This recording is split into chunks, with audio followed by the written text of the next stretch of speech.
Ndabashuje mu izina rya Yesu Kristo, nitwa Pastor Placide. Uyu munsi nshima Imana nanone ko ikomeje kuduha akanya ko kuganira ijambo ry'Imana. Imana yacu ni nziza, Imana yacu ishobora byose, Imana yacu ni urukundo, Imana yacu ni amahoro, Imana yacu ni ubushobozi, Imana yacu idufitiye byose. Umuririmbyi yavuze ngo amfitiye byinshi mu kiganza cyiwe, harimo ibyiza gusa binezeza umutima. Imana yacu ni imbaraga zacu, ni umurengezi w'ubugingo bwacu, ni udutabara akatubera amaso, kandi naho dusa nk'abihe bikomereye akaturengera. Nitwa Pastor Placide, ndi umukozi w'Imana muri House of Healing. Uyu munsi wa none ndagira ngo mbabwire ko ndi gutegura ya nyigisho Imana yari yarampaye. Nigeze kwigisha kuri channel imwe ahantu yitwa self improvement cyangwa se kwaguka ku giti cyawe. Ni inyigisho Imana yampaye ubwo nari ndyamye, mbyutse mu masaa 9 y'ijoro. Madamu arambyutsa ambwira iki Imana yavuganye nawe, arambwira ngo ufata ibihe byo gusenga. Utaninjira mu kanya ko gusenga ndyamye, mbona marike Imana aje imbere yanjye aramubwira ngo ndagira ngo utagire kwigisha ikintu bita self improvement cyangwa se ukuntu umuntu yakwaguka akagira hava akagira hagera.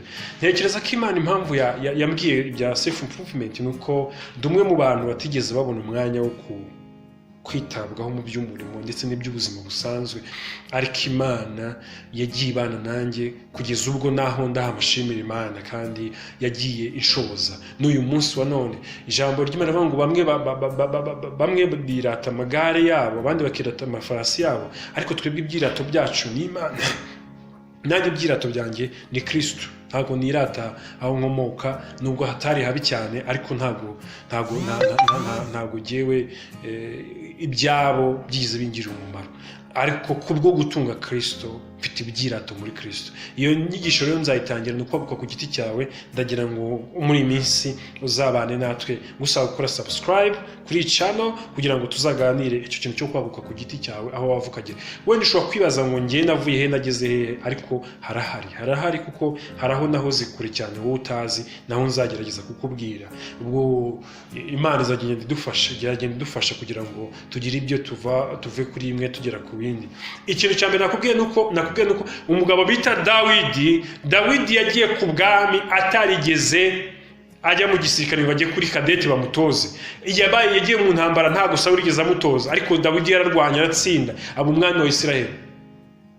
Icyo ni cyo kintu cya mbere namaze kukubwira, kwaguka ku giti cyawe. Yaragutse abashe kwaguka ku giti cye, agira ahantu agera ku bushake bw'Imana. Cya mbere nakubwira mbere ko ngenda kubanza kwimenya ubwawe, ukamenya intege nke n'imbaraga zawe, bishobora gutuma ugera ku ntego zawe. Ukaguka ku giti cyawe ukagera aho ugera.